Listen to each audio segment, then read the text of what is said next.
Those comments hurt. I was really hurt and insecure. Like, I literally could not stop crying. I just want to explain a few things. I'm really reconsidering quitting TikTok.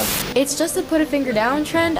There was no any kind of intentions to this video. Saying if I didn't meet up with him, he'd kill my parents in front of me and take me. I don't know what the f to do.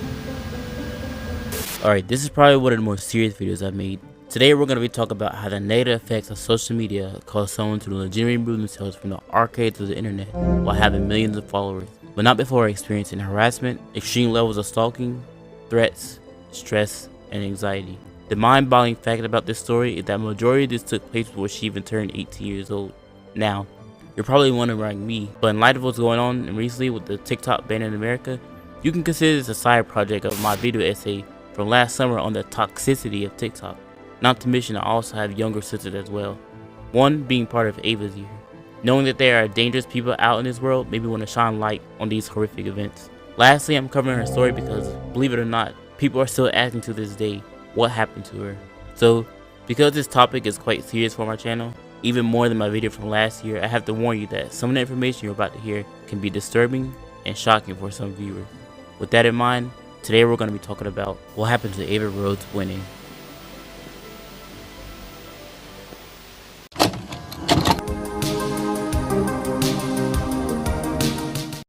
Ava Rhodes was born on October 11, 2003 in Canada, and according to her Vice article, she has never really been interested in social media and didn't cave in until around 15 years old after persistent influence from her friends.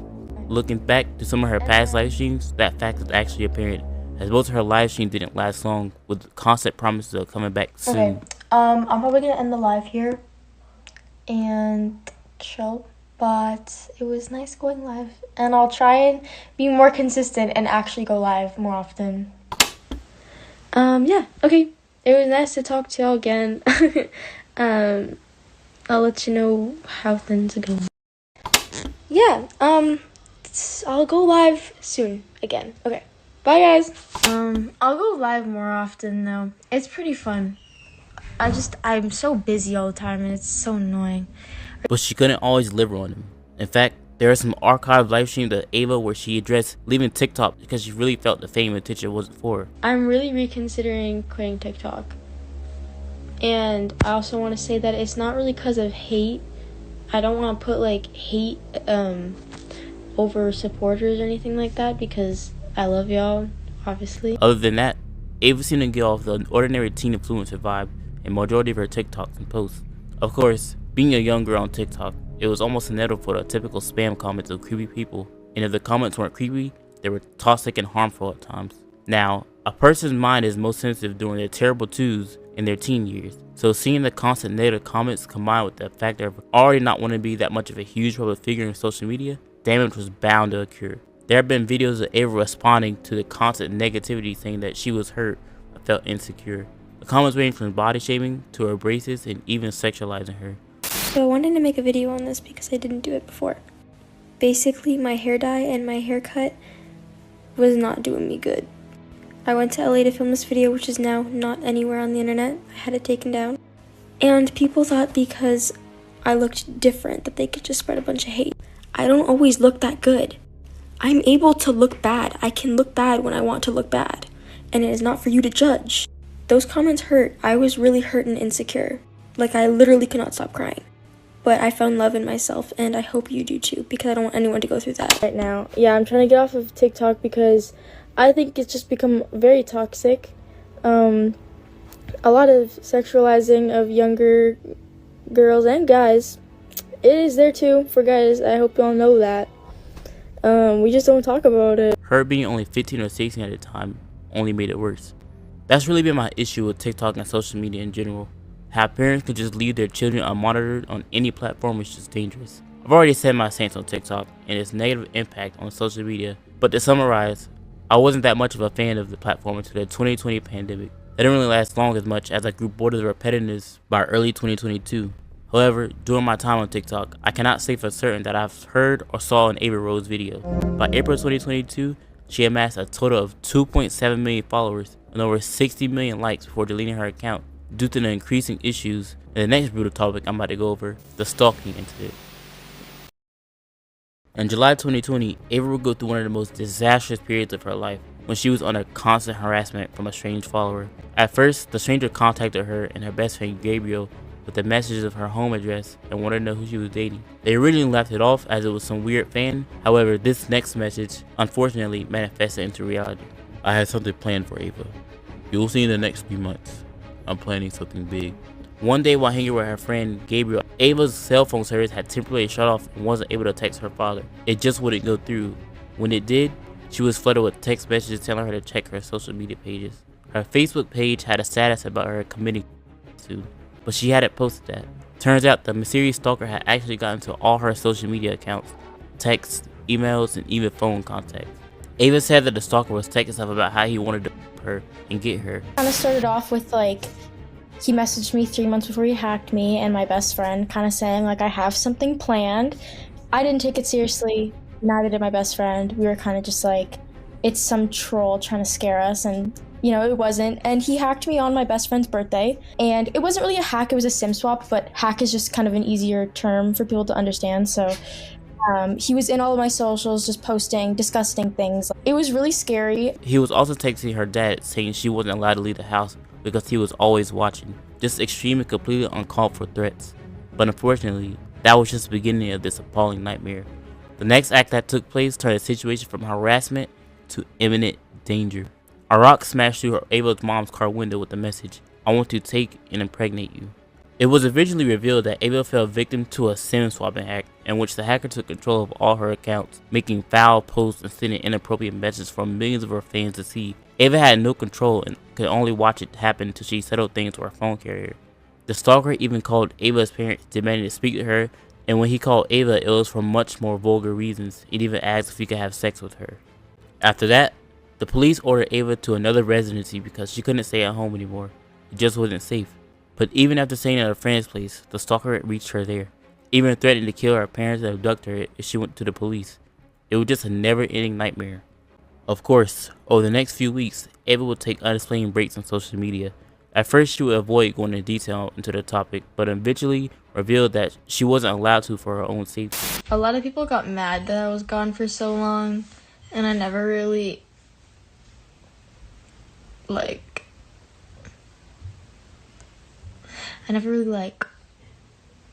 explained myself.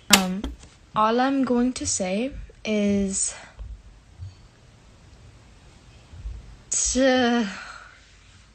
you know what, I'll wait for someone else to ask because I don't know if it's a good idea.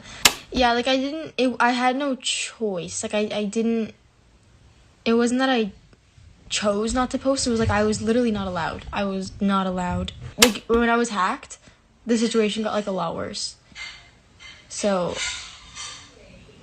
and it wasn't just hacking. However, as with all nightmares, they end eventually. After a period, Ava received a phone call that the stalker was found and arrested. A burden had finally been lifted from her shoulders. When found, the police retrieved 6 separate phones and a bunch of SIM cards in the stalker's possessions. Many of them contained photos and videos of Ava's social media accounts. Ava revealed on a Really Mental podcast about how the stalker hacked her with a SIM card swap exchange because the stalker had pretended to be her father. Him calling my service provider, pretending to be my dad, and he convinced the person that he was on the phone with to give him my SIM card. So when you have someone's SIM card, you're basically holding everything in their phone. So he didn't need he was in my emails, he was in my texts, he didn't need anything to hack it. It was already signed in, pretty much. This horrible event, though it was finally over, would impact her mentally for years to come. Ava would eventually make a return to TikTok and social media. But however, as stated earlier, not being intrigued by social media, the fame, the fortune, and the cherry on top, the stalking incident, it wouldn't last long. Though the incident was over, Ava tried to resume her no more influence activities on the internet, but it was still met with negativity and criticism. So I got a lot of hate on this, mostly from girls. I didn't choose not to go through these phases, I just didn't. I don't know how that makes me think I'm cool or pick me girl because I legitimately didn't go through phases. I don't know what that means. It's just a put a finger down trend. There was no, it's also my spam account, so there was not really any kind of intentions to this video. It was just for fun. Oh, who's the prettiest? Oh, who would you choose? This, that, and it's We are not like objects on a shelf that you look at and you rate which one looks the best. We're people. And most of us are also younger people. Okay, like, I don't want to be compared against my own friends. I don't. In early 2022, Ava Rose loaded on her Instagram story, which will be her last social media post as of this recording, stating that she was officially quitting. She didn't have the passion for content creation anymore, and that she couldn't focus on her friends and family while having a spotlight for millions of people around the world to see her. She also stated that negativity takes a toll, and that she felt as if she was living someone else's dream.